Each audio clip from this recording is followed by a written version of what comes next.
Kabanata 73, Huwag mabagabag ang iyong puso.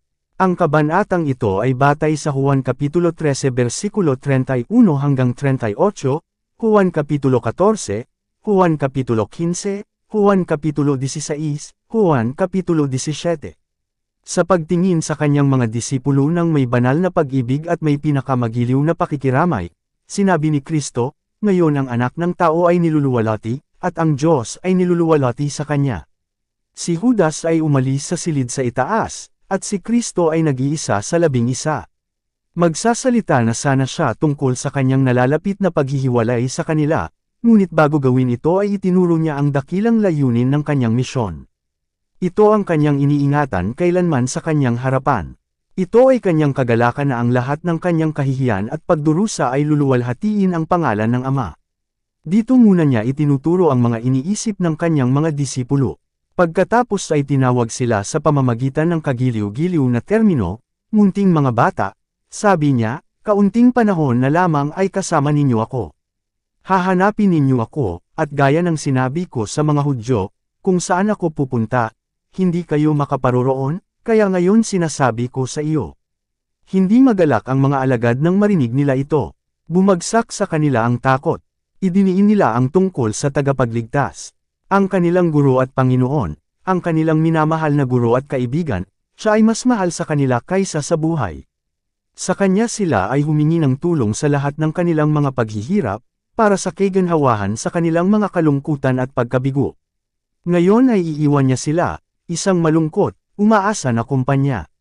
Madilim ang mga forebodings na pumupuno sa kanilang mga puso, ngunit ang mga salita ng tagapagligtas sa kanila ay puno ng pag-asa.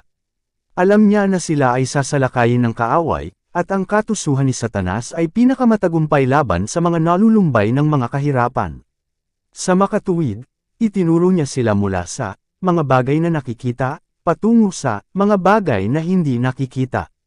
Ikalawang Korinto Kapitulo 4 versikulo 18. Mula sa pagkatapon sa lupa ay ibinaling niya ang kanilang mga iniisip sa makalangit na tahanan. Huwag mabagabag ang iyong puso, sabi niya, kayo ay sumasampalataya sa Diyos, manalig din kayo sa akin. Sa bahay ng aking Ama ay maraming tahanan, kung hindi gayon, sasabihin ko sana sa inyo. Pupunta ako upang maghanda ng lugar para sa iyo. At kung ako'y yumaon at ipaghanda kayo ng isang dako, ako'y muling paririto, at kayo'y tatanggapin sa aking sarili, upang kung saan ako naruroon, naroon din kayo. At kung saan ako pupunta ay alam ninyo, at ang daan ay alam ninyo. Para sa iyo ako ay naparito sa mundo. Nagtatrabaho ako para sa iyo. Kapag ako ay umalis, ako ay magtatrabaho pa rin para sa iyo. Ako ay naparito sa mundo upang ihayag ang aking sarili sa iyo, upang ikaw ay maniwala. Pumunta ako sa Ama upang makipagtulungan sa Kanya para sa iyo. Ang layunin ng paglisan ni Kristo ay kabaligtaran ng kinatatakutan ng mga alagad. Hindi ito nangangahulugan ng pangwakas na paghihiwalay. Siya ay pupunta upang maghanda ng isang dako para sa kanila, upang siya ay bumalik, at tanggapin sila sa kanyang sarili. Habang siya ay nagtatayo ng mga mansyon para sa kanila, sila ay gagawa ng mga karakter ayon sa banal na pagkakatulad. Naguguluhan pa rin ang mga alagad. Si Tomas, na laging binabagabag ng mga pagdududa, ay nagsabi, Panginoon, hindi namin alam kung saan ka pupunta, at paano natin malalaman ang daan? Sinabi sa kanya ni Jesus, Ako ang daan, ang katotohanan, at ang buhay, walang sinumang makaparoroon sa Ama, kundi sa pamamagitan ko. Kung nakilala ninyo ako, nakilala rin ninyo ang aking Ama, at mula ngayon ay nakikilala ninyo siya, at nakita ninyo siya. Walang maraming mga paraan sa langit. Ang bawat isa ay maaaring hindi pumili ng kanyang sariling paraan. Sabi ni Kristo, Ako ang daan, walang makaparoroon sa Ama, kundi sa pamamagitan ko. Mula nang ipangaral, ang unang sermon ng Ebanghelyo, nang sa Eden ay ipinahayag na ang binhi ng babae ang dudurog sa ulo ng ahas, si Kristo ay itinaas bilang daan, katotohanan, at buhay. Siya ang daan noong nabuhay si Adan, nang iharap ni Abel sa Diyos ang dugo ng pinatay na tupa, na kumakatawan sa dugo ng manunubos. Si Kristo ang paraan kung saan ang mga patriyarka at mga propeta ay naligtas. Siya ang daan kung saan tayo lamang ay magkakaroon ng daan sa Diyos. Kung nakilala ninyo ako, sabi ni Kristo, makikilala rin ninyo ang aking Ama, at mula ngayon ay nakikilala ninyo siya, at nakita ninyo siya. Ngunit hindi pa naiintindihan ng mga alagad. Panginoon, ipakita mo sa amin ang Ama, bulalas ni Felipe, at ito ay sapat na sa amin. Namangha sa kanyang pagkapurol ng pangunawa, nagtanong si Kristo na may masakit na pagtataka. Matagal na akong kasama mo, at hindi mo pa ba ako nakikilala, Felipe? Posible bang hindi mo nakikita ang Ama sa mga gawa na kanyang ginagawa sa pamamagitan ko? Hindi ka ba naniniwala na ako ay naparito upang magpatotoo tungkol sa Ama? Paano mo sinasabi, ipakita mo sa amin ang Ama? Ang nakakita sa akin ay nakakita sa Ama. Si Kristo ay hindi tumigil sa pagiging Diyos nang siya ay naging tao. Bagamat ipinakumbaba niya ang kanyang sarili sa sangkatauhan, ang pagka-Diyos ay kanyang sarili pa rin. Si Kristo lamang ang maaaring kumatawan sa Ama sa sangkatauhan, at ang representasyong ito ay nagkaroon ng pribilehiyong makita ng mga alagad sa loob ng mahigit 3 taon. Magsisampalataya kayo sa akin na ako ay nasa Ama, at ang Ama ay nasa akin, o kung hindi, magsisampalataya kayo sa akin dahil sa mga gawang ito. Ang kanilang pananampalataya ay maaaring ligtas na nakasalalay sa katibayan na ibinigay sa mga gawa ni Kristo, mga gawa na hindi nagawa ng sinuman, sa kanyang sarili, o kailanman magagawa. Ang gawain ni Kristo ay nagpatotoo sa kanyang kabanalan. Sa pamamagitan niya ay nahayag ang Ama. Kung paniniwalaan ng mga disipulo ang mahalagang kaugnayang ito sa pagitan ng Ama at ng Anak, hindi sila pababayaan ng kanilang pananampalataya kapag nakita nila ang pagdurusa at kamatayan ni Kristo upang iligtas ang isang napapahamak na mundo. Si Kristo ay naghahangad na akayin sila mula sa kanilang mababang kalagayan ng pananampalataya tungo sa karanasang maaari nilang matanggap kung tunay nilang napagtanto kung ano siya, Diyos sa katawang tao. Ninanais niyang makita nila na ang kanilang pananampalataya ay dapat umakay sa Diyos, at doon ay nakaangkla. Gaano karubdab at tiyaga ang ating mahabaging tagapagligtas na naghangad na ihanda ang kanyang mga disipulo para sa unos ng tukso na malapit ng hamampas sa kanila. Gusto niya silang itago kasama niya sa Diyos. Habang binibigkas ni Kristo ang mga salitang ito, ang kaluwalhatian ng Diyos ay nagniningning mula sa kanyang mukha, at lahat ng naruroon ay nakadama ng sagradong sindek habang sila ay nakikinig ng buong atensyon sa kanyang mga salita. Ang kanilang mga puso ay mas tiyak na naakit sa kanya, at habang sila ay inilapit kay Kristo sa higit na pag-ibig, sila ay napalapit sa isa't isa. Nadama nila na ang langit ay napakalapit, at ang mga salita na kanilang pinakinggan ay isang mensahe sa kanila mula sa kanilang makalangit na Ama. Katotohanang sinasabi ko sa inyo, patuloy ni Kristo, ang sumasampalataya sa akin, ay gagawin din niya ang mga gawang ginagawa ko. Ang tagapagligtas ay labis na nananabik na maunawaan ng kanyang mga disipulo kung ano ang layunin ng kanyang pagka-Diyos ay nakipag-isa sa sangkatauhan. Siya ay naparito sa sanlibutan upang ipakita ang kaluwalhatian ng Diyos, upang ang tao ay mapataas sa pamamagitan ng pagpapanumbalik ng kapangyarihan nito. Ang Diyos ay nahayag sa kanya upang siya ay mahayag sa kanila. Si Jesus ay hindi nagpahayag ng mga katangian, at hindi gumamit ng mga kapangyarihan, na hindi maaaring taglayin ng mga tao sa pamamagitan ng pananampalataya sa kanya. Ang kanyang sakdal na pagkatao ay yaong maaaring taglayin ng lahat ng kanyang mga tagasunod, kung sila ay magpapasakop sa Diyos gaya niya. At higit na dakilang mga gawa kaysa dito ang kanyang gagawin, sapagkat ako ay pupunta sa aking Ama. Sa pamamagitan nito ay hindi ibig sabihin ni Kristo na ang gawain ng mga alagad ay magiging mas mataas na katangian kaysa sa kanya, ngunit ito ay magkakaroon ng mas malaking lawak. Siya ay hindi lamang tumutukoy sa paggawa ng himala, kundi sa lahat ng magaganap sa ilalim ng paggawa ng banal na espiritu. Pagkatapos ng pag-akyat ng Panginoon, natanto ng mga disipulo ang katuparan ng kanyang pangako. Ang mga eksena ng pagpapako sa krus, muling pagkabuhay, at pag-akyat ni Kristo ay isang buhay na katotohanan para sa kanila. Nakita nila na ang mga hula ay literal na natupad. Sinaliksik nila ang mga kasulatan, at tinanggap ang kanilang mga turo ng may pananampalataya at katiyakang hindi pa alam noon. Alam nila na ang banal na guro lamang ang kanyang inaangkin. Habang sinasabi nila ang kanilang karanasan, at itinaas ang pag-ibig ng Diyos, ang mga puso ng tao ay natunaw at nasupil, at maraming tao ang naniwala kay Jesus. Ang pangako ng tagapagligtas sa kanyang mga disipulo ay isang pangako sa kanyang simbahan hanggang sa katapusan ng panahon. Hindi idinisenyo ng Diyos na ang kanyang kahangahangang plano para tabyusan ang mga tao ay dapat makamit lamang ng hindi gaanong kabuluhan na mga resulta. Lahat ng magsisigawa, na hindi nagtitiwala sa kung ano ang kanilang sarili ay magagawa, ngunit sa kung ano ang magagawa ng Diyos para sa at sa pamamagitan nila, ay tiyak na makakamtan ang katuparan ng kanyang pangako. Higit na dakilang mga gawa kaysa mga ito ang inyong gagawin, pahayag niya, sapagkat ako'y pupunta sa aking Ama. Sa ngayon ay hindi pa alam ng mga alagad ang walang limitasyong mga mapagkukunan at kapangyarihan ng tagapagligtas. Sinabi niya sa kanila, hanggang ngayon ay wala pa kayong hiningi sa aking pangalan. Juan Kapitulo 16 versikulo 24.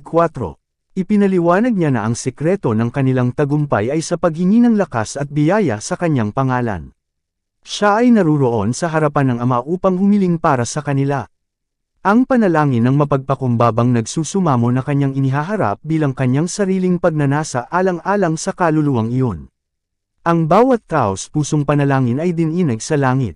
Maaaring hindi ito matatas na ipahayag, ngunit kung ang puso ay nasa loob nito, ito ay aakyat sa santuwaryo kung saan si Jesus ay naglilingkod, at kanyang ihaharap ito sa Ama na walang isang mahirap, nauutol na salita, maganda at mahalimuyak ng insenso ng kanyang sariling kasakdalan. Ang landas ng katapatan at integridad ay hindi isang landas na walang sagabal, ngunit sa bawat kahirapan ay makikita natin ang isang tawag sa panalangin. Walang sinumang nabubuhay na may anumang kapangyarihan na hindi niya natanggap mula sa Diyos, at ang pinagmulan kung saan ito nagmumula ay bukas sa pinakamahinang tao. Anumang hilingin ninyo sa aking pangalan, sabi ni Jesus, iyan ang aking gagawin, upang ang Ama ay maluwalhati sa anak. Kung hihingi kayo ng anuman sa aking pangalan, gagawin ko. Sa aking pangalan, inutusan ni Kristo ang kanyang mga disipulo na manalangin. Sa pangalan ni Kristo ang kanyang mga tagasunod ay dapat tumayo sa harap ng Diyos. Sa pamamagitan ng halaga ng sakripisyong ginawa para sa kanila, sila ay may halaga sa paningin ng Panginoon. Dahil sa ibinilang na katwiran ni Kristo sila ay itinuring na mahalaga. Alang-alang kay Kristo ang Panginoon ay nagpapatawad sa mga may takot sa Kanya. Hindi niya nakikita sa kanila ang kahalayan ng makasalanan. Kinikilala niya sa kanila ang pagkakahawig ng Kanyang anak, na kanilang pinaniniwalaan. Ang Panginoon ay nabigo kapag ang Kanyang mga tao ay naglalagay ng mababang halaga sa kanilang sarili. Ninanais niya na ang Kanyang piniling pamana ay pahalagahan ng kanilang mga sarili ayon sa halagang inilagay niya sa kanila. Gusto sila ng Diyos, kung hindi, hindi niya ipinadala ang kanyang anak sa ganoong kamahal na gawain upang tabyusan sila. Siya ay may gamit para sa kanila, at siya ay lubos na nalulugod kapag sila ay gumawa ng pinakamataas na hinihingi sa kanya, upang kanilang luwalhatiin ang kanyang pangalan. Maaari silang umasa ng malalaking bagay kung may pananampalataya sila sa kanyang mga pangako. Ngunit, ang manalangin sa pangalan ni Kristo ay malaki ang kahulugan. Nangangahulugan ito na dapat nating tanggapin ang kanyang pagkatao, ipakita ang kanyang espiritu, at gawin ang kanyang mga gawa. Ang pangako ng tagapagligtas ay ibinigay sa kondisyon. Kung iniibig ninyo ako, sabi niya, tutupad ng aking mga utos. Iniligtas niya ang mga tao, hindi sa kasalanan, kundi sa kasalanan, at ang mga umiibig sa kanya ay magpapakita ng kanilang pagmamahal sa pamamagitan ng pagsunod. Lahat ng tunay na pagsunod ay nagmumula sa puso. Ito ay gawa ng puso kay Kristo. At kung tayo ay pumayag, kanyang ipakikilala ang kanyang sarili sa ating mga iniisip at mga layunin, kaya't paghaluin ang ating mga puso at isipan sa pagsang-ayon sa kanyang kalooban, na kapag sumunod sa kanya tayo ay nagsasagawa lamang ng ating sariling mga udyok. Ang kalooban, na dalisay at pinabanal, ay makakatagpo ng pinakamataas na kasiyahan sa paggawa sa kanyang paglilingkod. Kapag kilala natin ang Diyos bilang pribilehiyo nating makilala siya, ang ating buhay ay magiging buhay ng patuloy na pagsunod. Sa pamamagitan ng pagpapahalaga sa katangian ni Kristo, sa pamamagitan ng pakikipag-isa sa Diyos, ang kasalanan ay magiging kasuklam-suklam sa atin. Kung paanong isinabuhay ni Kristo ang batas sa sangkatauhan, gayon din ang magagawa natin kung hahawakan natin ang malakas para sa lakas. Ngunit hindi natin dapat ibigay ang responsibilidad ng ating tungkulin sa iba, at hintayin silang sabihin sa atin kung ano ang gagawin. Hindi tayo maaaring umasa para sa payo sa sangkatauhan. Ituturo sa atin ng Panginoon ang ating tungkulin ng maluwag sa kalooban gaya ng pagtuturo niya sa iba. Kung lalapit tayo sa Kanya ng may pananampalataya, personal niyang sasabihin sa atin ang Kanyang mga misteryo. Ang ating mga puso ay madalas na mag-aapoy sa loob natin habang ang isa ay lumalapit upang makipag-usap sa atin tulad ng Kanyang ginawa kay Enoch. Yaong mga nagpasyang huwag gumawa ng anuman sa alinmang linya na hindi makalulugod sa Diyos, ay malalaman, pagkatapos iharap ang kanilang kaso sa Kanya, kung ano ang landas na tatahakin. At tatanggap sila hindi lamang ng karunungan, kundi ng lakas. Ang kapangyarihan para sa pagsunod, para sa paglilingkod, ay ibibigay sa kanila, gaya ng ipinangako ni Kristo. Anuman ang ibinigay kay Kristo, ang lahat ng mga bagay, upang matustusan ang pangangailangan ng mga nahulog na tao, ay ibinigay sa Kanya bilang ulo at kinatawan ng sangkatauhan. At, anuman ang ating hingin, ay tinatanggap natin sa Kanya, sapagkat tinutupad natin ang Kanyang mga utos, at ginagawa natin ang mga bagay na nakalulugod sa Kanyang paningin. Unang Juan Kapitulo 3 Versikulo 22. Bago ihandog ang Kanyang sarili bilang sakripisyong biktima, hinanap ni Kristo ang pinakamahalaga at kumpletong kaloob na ipagkaloob sa Kanyang mga tagasunod, isang kaloob na magdadala sa kanilang abot ng walang limitasyong mga mapagkukunan ng biyaya. Ako ay mananalangin sa Ama, sabi niya, at bibigyan niya kayo ng isa pang mang-aaliw, upang siya ay makasama ninyo magpakailanman, maging ang Espiritu ng katotohanan, na hindi matatanggap ng sanglibutan, sapagkat hindi siya nakikita, ni nakikilala man siya, ngunit nakikilala ninyo siya, sapagkat siya'y tumatahan sa inyo, at sa inyo. Hindi ko kayo iiwan na ulila, ako ay pupunta sa inyo. Juan Kapitulo 14 Versikulo 16 hanggang 18, margin. Bago ito ang Espiritu ay nasa mundo, sa simula pa lamang ng gawain ng pagtubos ay kumikilos siya sa puso ng mga tao. Ngunit habang si Kristo ay nasa lupa, ang mga alagad ay hindi naghangad ng ibang katulong. Hanggat hindi sila nawala ng Kanyang presensya ay madarama nila ang kanilang pangangailangan ng Espiritu, at pagkatapos siya ay darating. Ang banal na Espiritu ay kinatawan ni Kristo, ngunit inalis ang pagkatao ng sangkatauhan, at independyente nito. Nalilito sa sangkatauhan, si Kristo ay hindi maaaring nasa bawat lugar ng personal. Kung kaya't para sa kanilang kapakanan na siya ay pumunta sa Ama, at ipadala ang Espiritu upang maging kahalili niya sa lupa. Walang sino man ang maaaring magkaroon ng anumang kalamangan dahil sa kanyang lokasyon o sa kanyang personal na pakikipag-ugnayan kay Kristo. Sa pamamagitan ng Espiritu ang tagapagligtas ay madarama ng lahat. Sa ganitong diwa siya ay magiging mas malapit sa kanila kaysa kung hindi siya umakyat sa kaitaasan.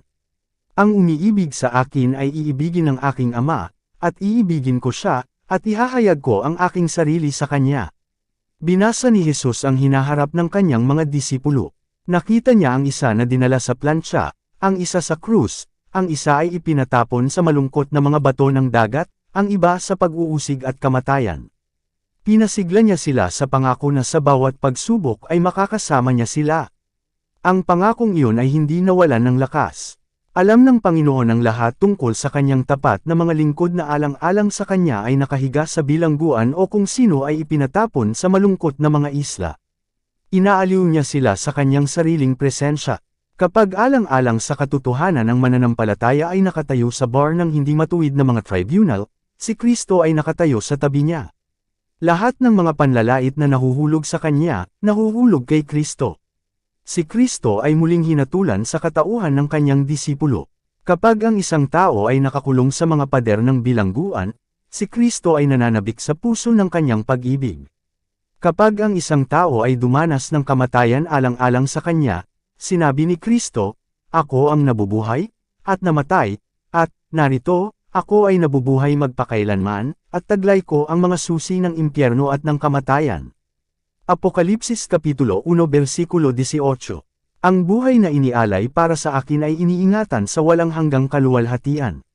Sa lahat ng oras at sa lahat ng lugar, sa lahat ng kalungkutan at sa lahat ng pagdurusa, kapag ang pananaw ay tila madilim at ang hinaharap ay nalilito, at nadarama natin na wala tayong magawa at nag-iisa, ang mang-aaliw ay ipapadala bilang sagot sa panalangin ng pananampalataya. Maaaring ihiwalay tayo ng mga pangyayari sa bawat makalupang kaibigan, ngunit walang pangyayari, walang distansya, ang makapaghihiwalay sa atin sa makalangit na mga aliw. Saan man tayo naruroon, saan man tayo magpunta, siya ay laging nasa ating kanang kamay upang suportahan, itaguyod, at pasayahin. Nabigo pa rin ang mga disipulo na maunawaan ang mga salita ni Kristo sa kanilang espiritual na kahulugan, at muli niyang ipinaliwanag ang kanyang kahulugan. Sa pamamagitan ng Espiritu, sinabi niya, ipapakita niya ang kanyang sarili sa kanila. Ang mga aliw, na siyang Espiritu Santo, na susuguin ng Ama sa aking pangalan, siya ang magtuturo sa inyo ng lahat ng bagay. Hindi mo nasasabihin, hindi ko maintindihan. Hindi ka na makakakita sa salamin, madilim. Magagawa mong maunawaan kasama ng lahat ng mga banal kung ano ang luwang, at haba, at lalim, at taas, at malaman ang pag-ibig ni Kristo, na higit sa kaalaman. Efeso Kapitulo 3 versikulo 18-19. Ang mga alagad ay dapat magpatutuo sa buhay at gawain ni Kristo. Sa pamamagitan ng kanilang salita siya ay magsasalita sa lahat ng tao sa balat ng lupa. Ngunit sa kahihiyan at kamatayan ni Kristo ay dumaranas sila ng matinding pagsubok at pagkabigo. Na pagkatapos ng karanasang ito ay maaaring maging tumpak ang kanilang salita, ipinangako ni Jesus na ang mga aliw ay dapat na, alaala ang lahat ng bagay, anuman ang sinabi ko sa inyo.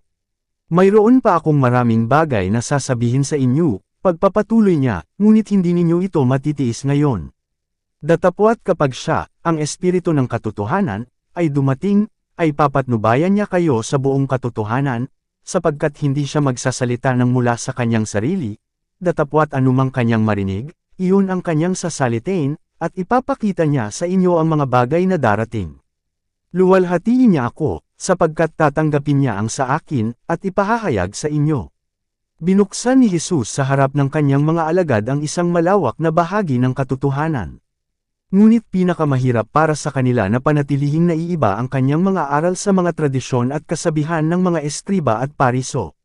Sila ay tinuruan na tanggapin ang turo ng mga rabay bilang tinig ng Diyos, at ito ay may kapangyarihan pa rin sa kanilang mga isipan, at hinubog ang kanilang mga damdamin. Ang mga makalupang ideya, temporal na bagay, ay nagkaroon pa rin ng malaking lugar sa kanilang mga iniisip. Hindi nila naunawaan ang espiritual na kalikasan ng kaharian ni Kristo, kahit na madalas niyang ipinaliwanag ito sa kanila. Ang kanilang mga isip ay naging magulo. Hindi nila naunawaan ang halaga ng mga banal na kasulatan na ipinakita ni Kristo. Marami sa kanyang mga aral ang tila halos mawala sa kanila. Nakita ni Jesus na hindi nila nahawakan ang tunay na kahulugan ng kanyang mga salita.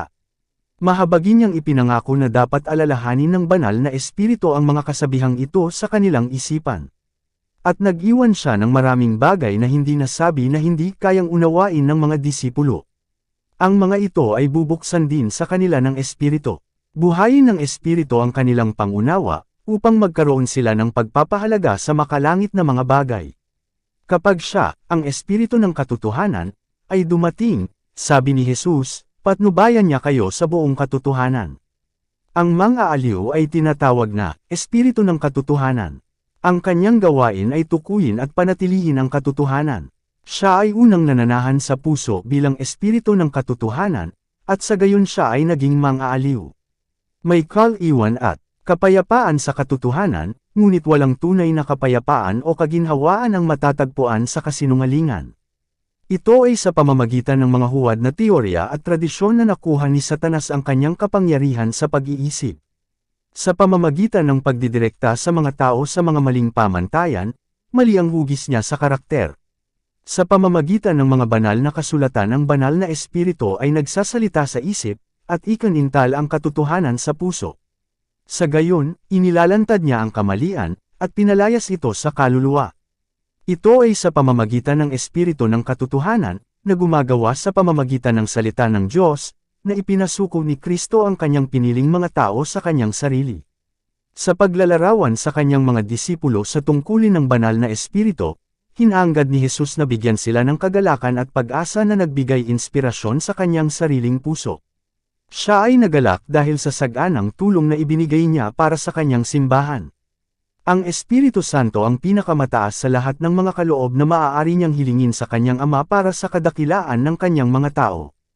Ang Espiritu ay ibibigay bilang isang ahente ng pagbabagong buhay, At kung wala ito ang sakripisyo ni Kristo ay walang saysay. Ang kapangyarihan ng kasamaan ay lumalakas sa loob ng maraming siglo, at ang pagpapasakop ng mga tao sa satanik na pagkabihag na ito ay kamangha-mangha.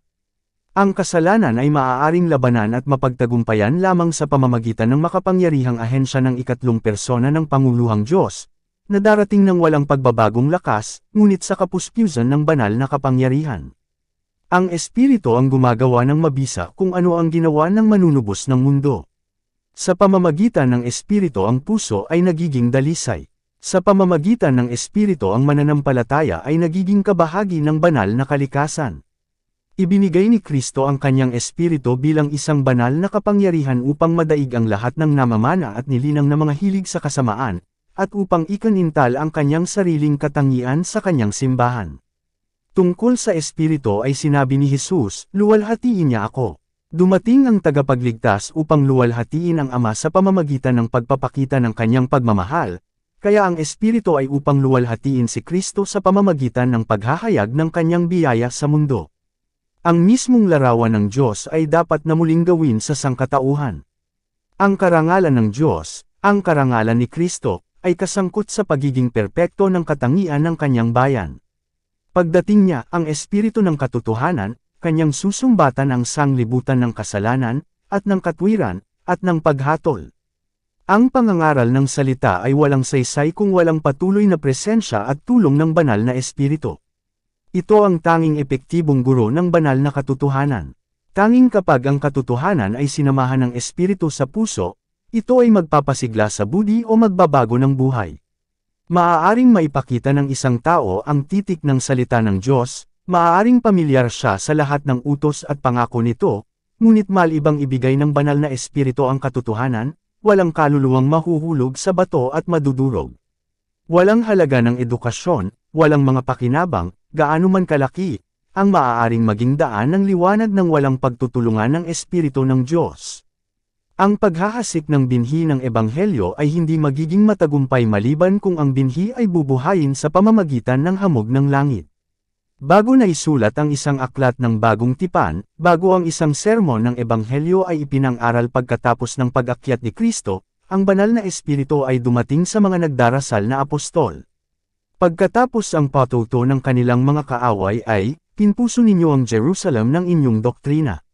Gawa Kapitulo 5 versikulo 28, ipinangako ni Kristo ang kaloob ng banal na Espiritu sa kanyang simbahan, at ang pangako ay pag-aari natin gaya ng sa mga unang disipulo. Ngunit tulad ng iba pang pangako, ibinibigay ito sa mga kondisyon. Maraming naniniwala at nag-aangking inaangkin ang pangako ng Panginoon, nagsasalita sila tungkol kay Kristo at tungkol sa banal na Espiritu, ngunit walang natatanggap na pakinabang. Hindi nila isinusuko ang kaluluwa upang gabayan at kontrolin ng mga banal na ahensya. Hindi natin magagamit ang banal na Espiritu. Ang Espiritu ay gagamitin tayo. Sa pamamagitan ng Espiritu ay gumagawa ang Diyos sa kanyang mga tao, sa kalooban at gawin ayon sa kanyang mabuting kaluguran. Filipos Kapitulo 2 versikulo 13. Ngunit marami ang hindi magpapasakop dito. Gusto nilang pamahalaan ng kanilang sarili. Ito ang dahilan kung bakit hindi nila tinatanggap ang makalangit na regalo. Tanging sa mga naghihintay na mapagkumbaba sa Diyos, na nagbabantay para sa kanyang patnubay at biyaya, ang Espiritu ay ibinigay. Ang kapangyarihan ng Diyos ay naghihintay sa kanilang kahilingan at pagtanggap. Ang ipinangakong pagpapalang ito, na inaangkin ng pananampalataya, ay nagdadala ng lahat ng iba pang mga pagpapala sa tren nito. Ito ay ibinigay ayon sa kayamanan ng biyaya ni Kristo, at siya ay handa na magbigay ng bawat kaluluwa ayon sa kakayahang tumanggap. Sa kanyang diskurso sa mga disipulo, si Jesus ay hindi gumawa ng malungkot na parunggit sa kanyang sariling mga paghihirap at kamatayan. Ang kanyang huling pamana sa kanila ay isang pamana ng kapayapaan. Sinabi niya, ang kapayapaan ay iniiwan ko sa inyo, ang aking kapayapaan ay ibinibigay ko sa inyo, hindi gaya ng ibinibigay ng sanglibutan, ang ibinibigay ko sa inyo. Huwag mabagabag ang iyong puso, ni matakot man. Bago umalis sa silid sa itaas, pinangunahan ng tagapagligtas ang kanyang mga disipulo sa isang awit ng papuri. Ang kanyang tinig ay narinig, hindi sa mga tinig ng ilang malungkot na panaghoy, ngunit sa mga masasayang note ng Paskwa Hallel, O purihin ninyo ang Panginoon, kayong lahat na bansa, purihin ninyo siya, kayong lahat na tao. Sapagkat ang kanyang mahabaging kagandahang loob ay dakila sa atin, at ang katotohanan ng Panginoon ay nananatili magpakailanman. Purihin ninyo ang Panginoon. Awit Kapitulo 117. Pagkatapos ng hymn ay lumabas na sila. Sa masikip na mga lansangan ay tinahak nila ang kanilang daan, na lumalabas sa pintuang daan ng lungsod patungo sa bundok ng mga olibo. Dahan-dahan silang nagpatuloy, bawat isa ay abala sa kanyang sariling mga iniisip. Nang sila ay nagsimulang bumaba patungo sa bundok, sinabi ni Jesus, sa tono ng matinding kalungkutan, kayong lahat ay mga titised dahil sa akin ngayong gabi, sapagkat nasusulat, aking sasaktan ang pastol, at ang mga tupa ng kawan ay magiging nakakalat sa ibang bansa. Mateo Kapitulo 26 versikulo 31. Ang mga alagad ay nakinig sa kalungkutan at pagkamangha. Naalala nila kung paano sa sinagoga sa Capernaum, nang sabihin ni Kristo ang kanyang sarili bilang tinapay ng buhay, marami ang nasaktan, at tumalikod sa kanya. Ngunit ang 12 ay hindi nagpakita ng kanilang sarili na hindi tapat. Si Pedro, na nagsasalita para sa kanyang mga kapatid, ay nagpahayag ng kanyang katapatan kay Kristo.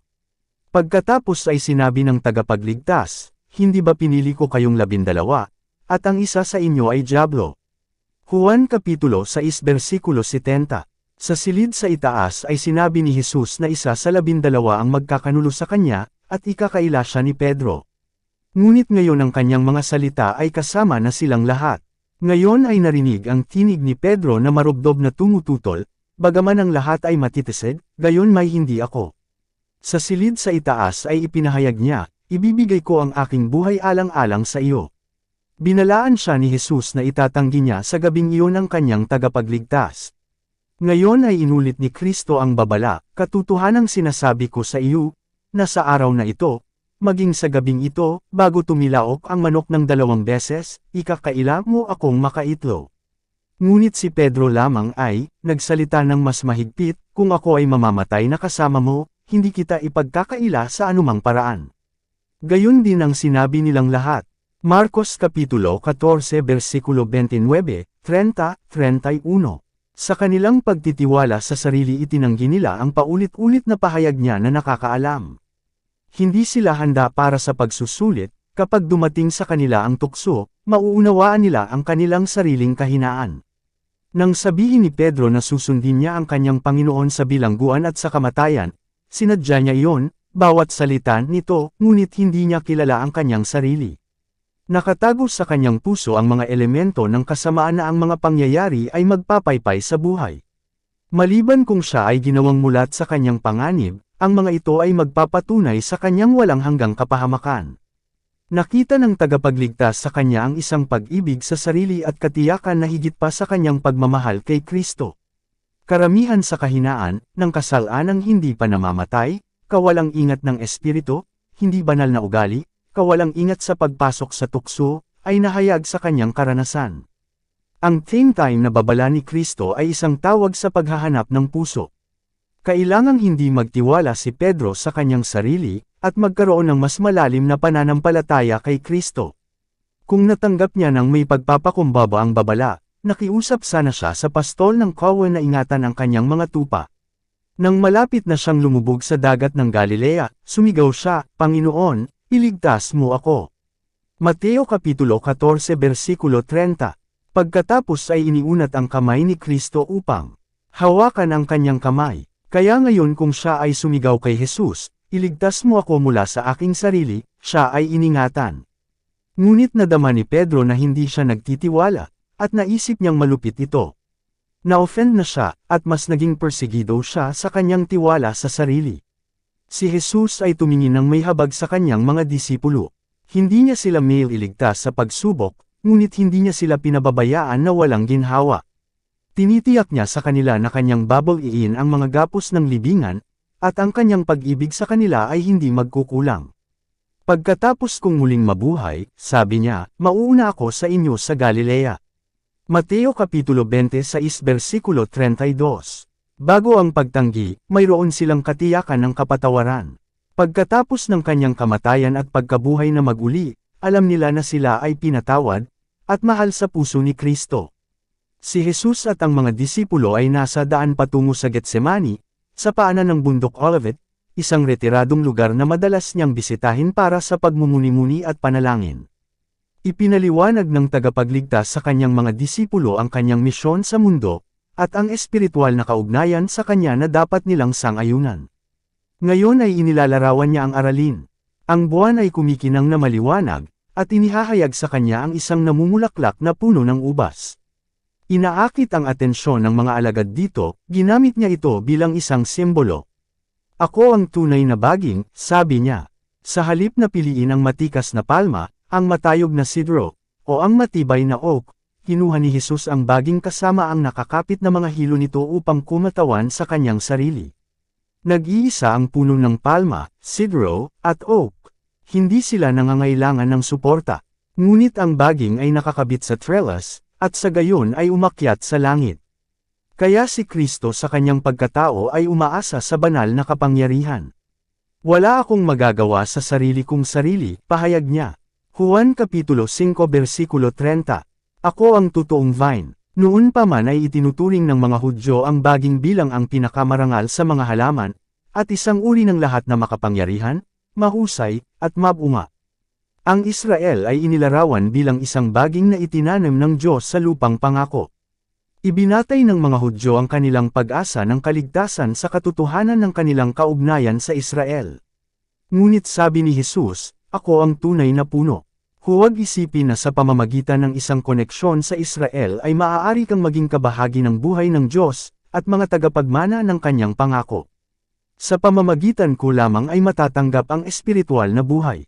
Ako ang tunay na puno ng ubas, at ang aking ama ang magsasaka. Sa mga burol ng Palestina ay itinanim ng ating makalangit na ama ang magandang puno na ito, at siya mismo ang magsasaka. Marami ang naakit sa kagandahan nitong baging, at ipinahayag ang makalangit na pinagmulan nito. Ngunit sa mga pinuno sa Israel ito ay tila isang ugat mula sa isang tuyong lupa. Kinuha nila ang halaman, at dinurog ito, at tinapakan sa ilalim ng kanilang mga di banal na paa. Ang kanilang iniisip ay sirain ito magpakailanman. Ngunit hindi nawala sa paningin ng makalangit na asawa ang kanyang halaman. Matapos isipin ng mga tao na napatay nila ito, kinuha niya ito, at muling itinanam sa kabilang panig ng pader. Sila ang dapat kumatawan sa baging. Sa pamamagitan ng mga ito, maaari pa ring magkaisa ang mga graft sa vine. Mula sa kanila ay nakuha ang prutas. Nagkaroon ng ani na pinutol ng mga nagdaraan. Ako ang puno ng ubas, kayo ang mga sanga, sabi ni Kristo sa kanyang mga disipulo. Kahit na siya ay malapit ng alisin sa kanila, ang kanilang espiritual na pagkakaisa sa kanya ay hindi magbabago. Ang koneksyon ng sanga sa puno ng ubas, sabi niya, ay kumakatawan sa kaugnayan na dapat mong itaguyod sa akin. Ang sayin ay naka-engraft sa buhay na baging, at hibla sa pamamagitan ng hibla, ugat sa ugat, ito ay lumalaki sa puno ng baging.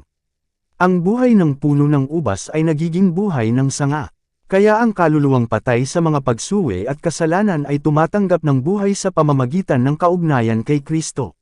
Sa pamamagitan ng pananampalataya sa Kanya bilang isang personal na tagapagligtas ang pagkakaisa ay nabuo. Pinagsasama ng makasalanan ang kanyang kahinaan sa lakas ni Kristo, ang kanyang kahungkagan sa kapunuan ni Kristo, ang kanyang kahinaan sa walang hanggang kapangyarihan ni Kristo. Pagkatapos ay nasa kanya ang pag-iisip ni Kristo. Ang sangkatauhan ni Kristo ay humipo sa ating sangkatauhan, at ang ating sangkatauhan ay humipo sa pagka-Diyos. Kaya sa pamamagitan ng ahensya ng banal na espiritu ang tao ay nagiging kabahagi ng banal na kalikasan. Siya ay tinatanggap sa minamahal.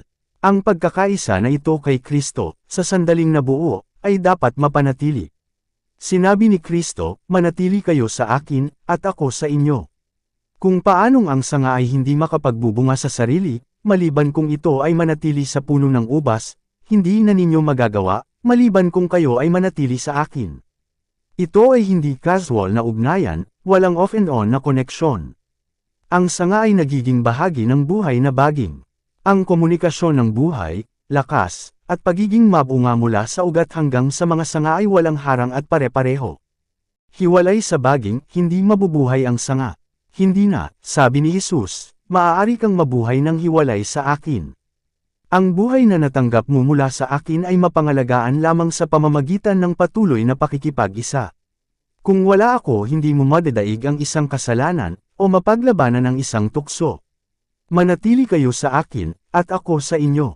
Ang pananatili kay Kristo ay nangangahulugan ng patuloy na pagtanggap ng kanyang espiritu, isang buhay ng walang pag-aalinlangan na pagsuko sa kanyang paglilingkod. Ang daluyan ng komunikasyon ay dapat na patuloy na bukas sa pagitan ng tao at ng kanyang Diyos. Kung paanong ang sanga ng baging ay patuloy na kumukuha ng katas mula sa buhay na baging, gayon din tayo ay dapat kumapit kay Jesus, at tanggapin mula sa Kanya sa pamamagitan ng pananampalataya ang lakas at pagiging perpekto ng Kanyang sariling katangian. Ang ugat ay nagpapadala ng pagkain nito sa pamamagitan ng sanga hanggang sa pinakalabas na sanga. Kaya't ipinapahayag ni Kristo ang agos ng espiritual na lakas sa bawat mananampalataya. Hanggat ang kaluluwa ay kaysa kay Kristo, walang panganib na ito ay malalanta o mabulok. Ang buhay ng puno ng ubas ay makikita sa mabangong bunga sa mga sanga. Ang nananatili sa akin, sabi ni Jesus, at ako sa kanya, ay siyang nagbubunga ng marami, sapagkat kung wala ako ay wala kayong magagawa. Kapag namumuhay tayo sa pamamagitan ng pananampalataya sa anak ng Diyos, ang mga bunga ng Espiritu ay makikita sa ating buhay, walang mawawala. Ang aking ama ang magsasaka, bawat sanga sa akin na hindi namumunga ay inaalis niya. Habang ang graft ay panlabas na kaysa ng baging, maaaring walang mahalagang koneksyon. Pagkatapos ay walang paglago o pamumangga. Kaya't maaaring may maliwanag na kaugnayan kay Kristo nang walang tunay na pagkakaisa sa Kanya sa pamamagitan ng pananampalataya. Ang isang propesyon ng relihiyon ay naglalagay ng mga tao sa simbahan, ngunit ang karakter at pag-uugali ay nagpapakita kung sila ay may kaugnayan kay Kristo. Kung hindi sila namumunga, sila ay mga huwad na sanga. Ang kanilang paghihiwalay kay Kristo ay nagsasangkot ng pagkasira na kasing kumpleto ng kinakatawan ng patay na sanga. Kung ang isang tao ay hindi nananatili sa akin, sabi ni Kristo, siya ay itinatapon na parang sanga, at matutuyo, at tinitipon sila ng mga tao, at inihagi sa apoy, at nasusunog. At ang bawat sanga na namumunga, ay nililinis niya, upang ito'y magbunga ng higit pa. Mula sa piniling 12 na sumunod kay Jesus, ang isa na parang tuyong sanga ay malapit nang maalis, ang natitira ay dadaan sa ilalim ng pruning knife ng mapait na pagsubok. Ipinaliwanag ni Jesus ng may same time na lamang ang layunin ng magsasaka. Ang prunang ay magdudulot ng sakit, ngunit ang ama ang naglapat ng kutsilyo. Gumagawa siya ng walang kamay o walang malasakit na puso. May mga sanga na nakasunod sa lupa, ang mga ito ay dapat natanggalin mula sa makalupang mga suporta kung saan ang kanilang mga tendrils ay pangkabit. Dapat nilang maabot ang langit, at hanapin ang kanilang suporta sa Diyos. Ang labis na mga dahon na kumukuha ng agos ng buhay mula sa prutas ay dapat putulin. Ang labis na paglaki ay dapat putulin, upang magbigay ng puwang para sa mga nakapagpapagaling na sinag ng araw ng katwiran. Pinuputulan ng magsasaka ang nakapipinsalang paglaki, upang ang bunga ay lalong yumaman at sagana. Dito niluluwalhati ang aking ama, sabi ni Jesus, na kayo ay magbunga ng marami. Nais ng Diyos na ipakita sa pamamagitan mo ang kabanalan, ang kagandahang loob, ang habag ng kanyang sariling katangian. Ngunit hindi inuutusan ng tagapagligtas ang mga disipulo na magsikap na magbunga. Sinasabi niya sa kanila na manatili sa kanya. Kung kayo ay mananatili sa akin, sabi niya, at ang aking mga salita ay nananatili sa inyo. Hingin ninyo kung ano ang inyong ibigin, at ito ay gagawin sa inyo. Ito ay sa pamamagitan ng salita na si Kristo ay nananatili sa kanyang mga tagasunod. Ito ang parehong mahalagang pagkakaisa na kinakatawan ng pagkain ng kanyang laman at pag-inom ng kanyang dugo. Ang mga salita ni Kristo ay espiritu at buhay. Ang pagtanggap sa kanila, matatanggap mo ang buhay ng puno. Nabubuhay ka sa bawat salita na lumalabas sa bibig ng Diyos. Mateo Kapitulo 4 Versikulo 4. Ang buhay ni Kristo sa iyo ay nagbubunga ng parehong mga bunga gaya ng sa Kanya. Namumuhay kay Kristo, sumunod kay Kristo, suportado ni Kristo, kumukuha ng pagkain mula kay Kristo, namumunga ka ayon sa pagkakatulad ni Kristo. Sa huling pagpupulong na ito sa kanyang mga disipulo, ang dakilang hangarin na ipinahayag ni Kristo para sa kanila ay na mahalin nila ang isa't isa gaya ng pagmamahal niya sa kanila. Paulit-ulit niya itong binanggit. Ang mga bagay na ito ay iniuutos ko sa inyo, paulit-ulit niyang sinabi, na kayo ay magmahalan sa isa't isa. Ang pinakaunang utos niya noong sila ay mag-isa sa silid sa itaas ay, isang bagong utos ang ibinibigay ko sa inyo, na kayo'y mga jabigan sa isa't isa, kung paanong inibig ko kayo, ay ibigin din ninyo ang isa't isa. Para sa mga alagad ang utos na ito ay bago, sapagkat hindi nila inibig ang isa't isa gaya ng pag-ibig ni Kristo sa kanila. Nakita niya na ang mga bagong ideya at impulses ay dapat kontrolin ang mga ito, na ang mga bagong prinsipyo ay dapat nilang isabuhay, sa pamamagitan ng kanyang buhay at kamatayan sila ay makakatanggap ng isang bagong konsepto ng pag-ibig. Ang utos na ibigin ang isa't isa ay nagkaroon ng bagong kahulugan sa liwanag ng kanyang pagsasakripisyo sa sarili. Ang buong gawain ng biyaya ay isang patuloy na paglilingkod ng pag-ibig, ng pagtanggi sa sarili, pagsasakripisyo ng sarili na pagsisikap. Sa bawat oras ng pamamalagi ni Kristo sa lupa, ang pag-ibig ng Diyos ay dumadaloy mula sa Kanya sa hindi mapigil ang mga agos. Ang lahat ng puspos ng Kanyang Espiritu ay magmamahal tulad ng Kanyang pagmamahal. Ang mismong simulain na nagpakilos kay Kristo ay magpapakilo sa kanila sa lahat ng kanilang pakikitungo sa isa't isa. Ang pag-ibig na ito ang katibayan ng kanilang pagiging disipulo. Sa pamamagitan nito ay malalaman ng lahat ng tao na kayo ay aking mga disipulo. Sabi ni Jesus, kung kayo ay may pag-ibig sa isa't isa. Kapag ang mga tao ay pinagsama-sama, hindi sa pamamagitan ng puwersa o pansariling interes, ngunit sa pamamagitan ng pag-ibig, ipinapakita nila ang paggawa ng isang impluwensyang higit sa bawat impluwensya ng tao. Kung saan umiiral ang kaisahan na ito ay katibayan na ang imahe ng Diyos ay ibinabalik sa sangkatauhan, na isang bagong prinsipyo ng buhay ang naitanim. Ipinakikita nito na may kapangyarihan sa banal na kalikasan upang mapaglabanan ang mga supernatural na ahensya ng kasamaan, at na ang biyaya ng Diyos ay sumusuko sa pagkamakasarili na likas sa likas na puso.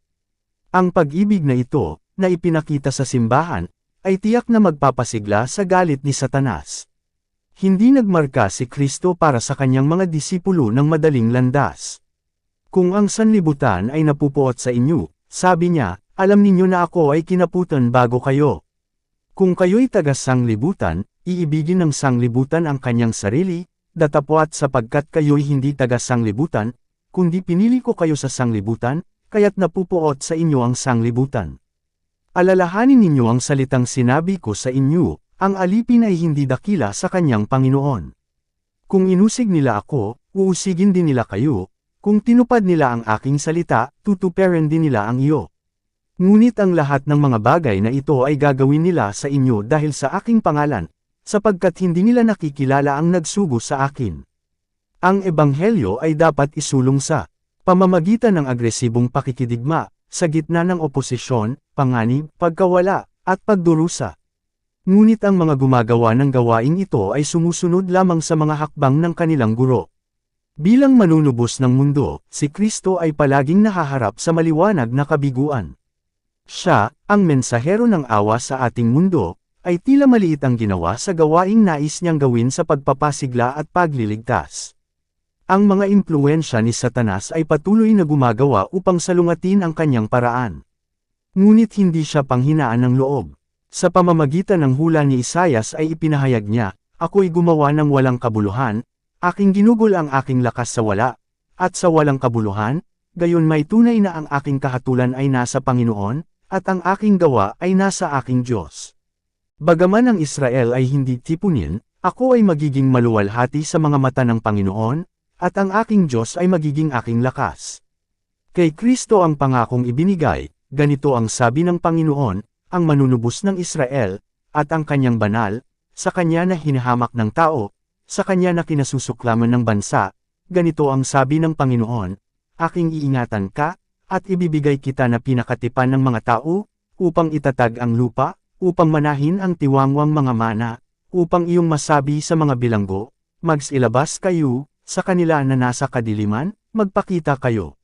Hindi sila magugutom o mauuhaw, ni hindi sila tatamaan ng init o araw man, sapagkat siya na may awa sa kanila ay papatnubayan sila, sa makatuwid bagay sa tabi ng mga bukal ng tubig ay papatnubayan niya sila.